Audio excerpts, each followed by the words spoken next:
I think that the major challenges are how you're going to remain relevant to your core customer.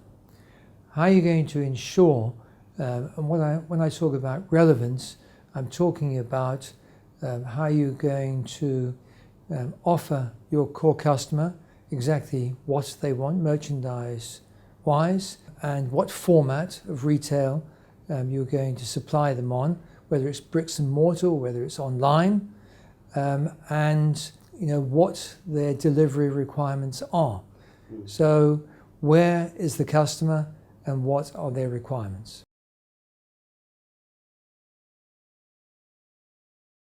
And I think people are really divided into three sections.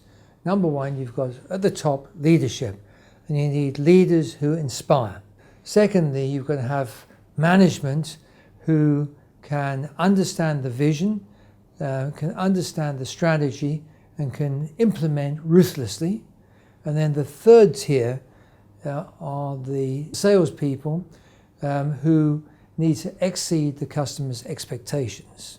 You need to find passionate people, and when you've employed them, then you've got to listen to them, and you've got to have technology which tells you more about your customers and your product that you're selling and the environment that you're in.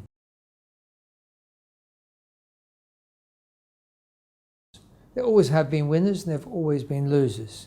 If you want to be a winner today, you've got to understand how you're going to interpret the information that you've got. Clearly, bricks and mortar is going to continue to be very important going forwards. However, online is also critical. And I say that because, going back to the customer, because if you want to be successful in retail today, you've got to have the customer at the center of everything that you're looking at. Then you need to ensure that information about the customer and what they require and what they don't require is going to determine what is going to be important to you and what is not going to be important. What are the priorities? What we have to do as chief executives in the future has got to be to say, what is our store going to be? What is the online? And it's all the holistic view of the shopping experience. You've got to have leadership who inspire, management who can implement, and staff who can exceed customers' expectation. I always use the expression that we have to make sure that we set our executives up for success. What do I mean by that? Well, you bring in a new chief executive or you bring in a new marketing director, whatever it is, the company then has a responsibility to set that person up for success, to make sure that, and the board has that responsibility, and I think boards need to play a greater role in ensuring that they're giving feedback to their chief executives or senior management as to their performance.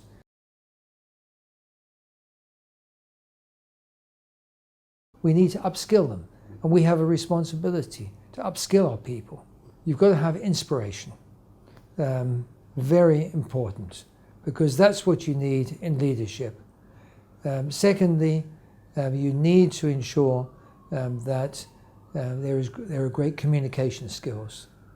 Thirdly, there obviously needs to be a full understanding of business and business models. So being highly numerate, enthusiastic, well-focused chief executive who has an open mind about things, and somebody who is an agent of change. Because if you're not prepared to see change, then there is no model that's going to be right for this year, next year, the year after.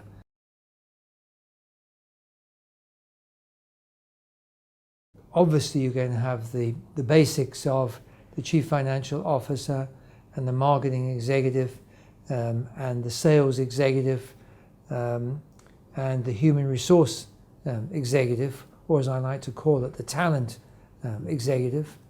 And then, of course, social media and e-commerce for an omnichannel business, which is critical. That needs to sit on the board. And I think you have to have today a communications expert. So it's the merchandise, the selling, the finances, the communication, the technology.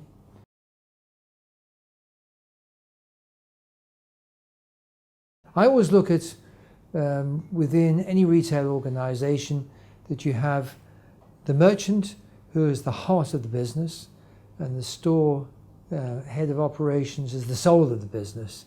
And if the heart and the soul aren't well balanced, and you've got to then have great synergy between those people. Those are the two most important positions.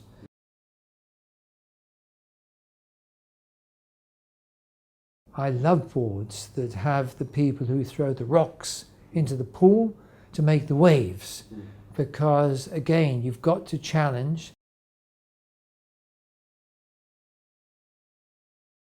Well, you could have chief change officer, and I'm working with a company at present time that has a chief transformation officer. Again, if the business is going through major transformation, I think that's critical. If it's not necessary.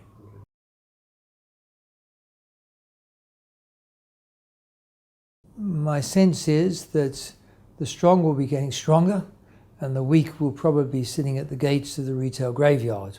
All retailers that have bricks and mortar and online will need to be omnichannel businesses, and omnichannel in the fullest way possible. Every business needs to have a roadmap through to, let's use the example, through to 2020 of saying, where do we need to go? What do we need to, how do we need to course correct? And if you don't change in the right way and work towards a plan of saying, where do we want to be in 3 or 4 years' time? Where's the market going? Let's start on a high level basis. And where do we want to be in this marketplace? Let's look at a market map. And if we looked at it on a fashionable to non-fashionable and high-low prices, where are we placed at present time? Where will the map be in 3 or 4 years' time? And where do we want to be?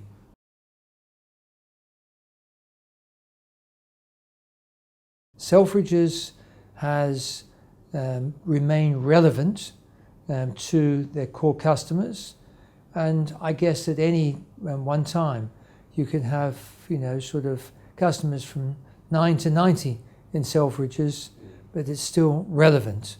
And if I look at Primark, it has remained relevant for when it started as an Irish business and came into this country X number of years ago.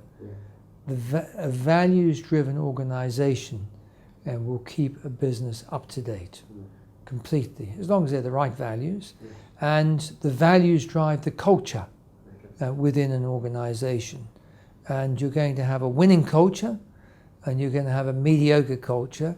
And again, looking at what the values are and having those at the centre of the business with the customer.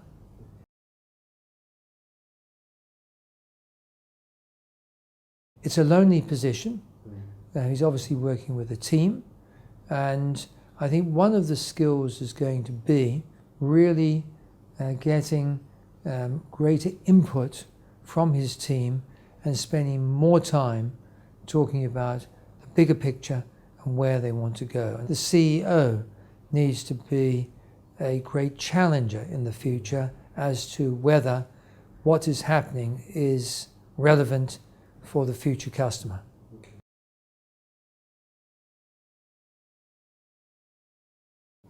One of the most important roles and partnerships a CEO can have is with the head of human resources, or director of human resources, whatever the phraseology might be, because that person has to be the chief talent officer. How much time does the CEO spend with that second and third layers. And I think, again, in my experience, the answer is to spend time with them. Development, individual development programs. I've sent executives from different countries to America for a week, not to just look at another organization, to be part of an organization. I've had them as implants and working for 2 or 3 months in another country, in a retail business. Then the important thing is when they come back, what's the debrief? And what have they learned?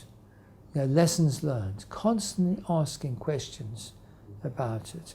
The chief executive can certainly take his key team and look at what are the development requirements. What do they want to develop? And if you've got hungry people that constantly want to learn, and constantly students of retail, then that business stands a greater chance of success.